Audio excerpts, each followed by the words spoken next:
नाचे नचाएंगे हम, शोर मचाएंगे, पार्ट पढ़ाएंगे फिर से।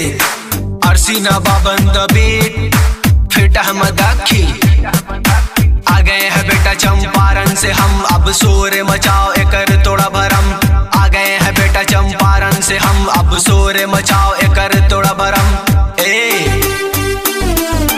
हाजी हम चंपारनी हाँ ऊपर से बिहारी, रैप के सब सुना के तोड़ा तोड़ा कर्मचारी। अब लिखल बनकर शायरी कर रैप के तैयारी, भीड़े के बाद जब शेर से तब बन जा तू शिकारी। तू डर चंपारण के बड़ा इतिहास, सत्याग्रह की शुरुआत जिससे हिंदुस्तान आजाद। अंग्रेज के खिलाफ गरीब का किया शुरुआत, तब गांधी जी अकेले और चंपारनी उनके साथ कर खैर।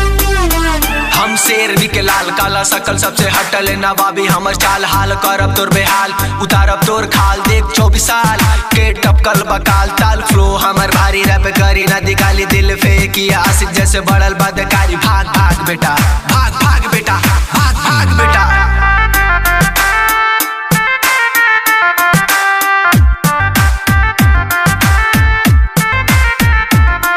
अब सुगौली दहाड़िया के लइका बवाली, स्कूल सरकारी, मार में न सोचे कब आई हमर बारी, करके आइया तैयारी बटे उच्च विचार। सुगौली में होके खाली बेल्ट के बौछार, मुंह में पाने बहार जब मैं कट्टा तैयार। एक के ठोकाई में आ जाई बुखार, एक के ठोकाई में आ जाई बुखार। भाग भाग बेटा, भाग भाग बेटा।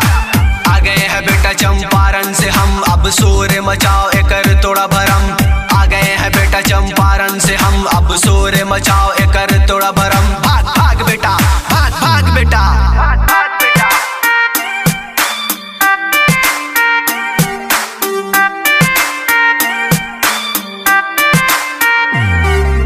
काहो फुलझरी कहाँ जालू लुका के, तोहरे ला आइल बनी नदी नहा के। फोन पर रात भर बात करेलू, आ मिले आवे में तू पाट करेलू।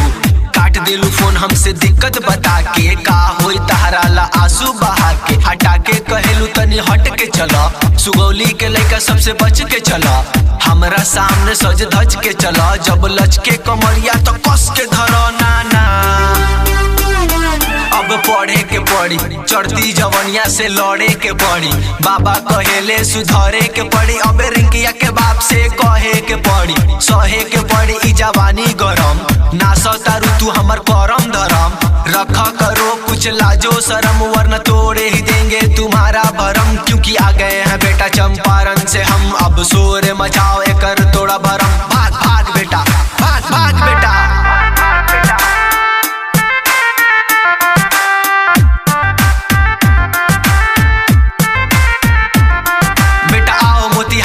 शहर घुमा दी, गांधी पार्क में गांधी जी के सैर करा दी। जहाँ पढ़ाई के नाम पर लइका खराब, आओ चनमारी के गली घुमा दी। बिहारी के समझे तू अनपढ़ गवार, बिहारी के बारे एक सांस में बता दी बेटा आओ।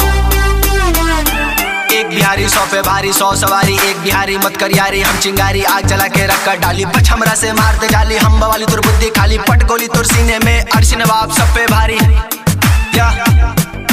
अर्शी नवाब सब पे भारी, चंपारण से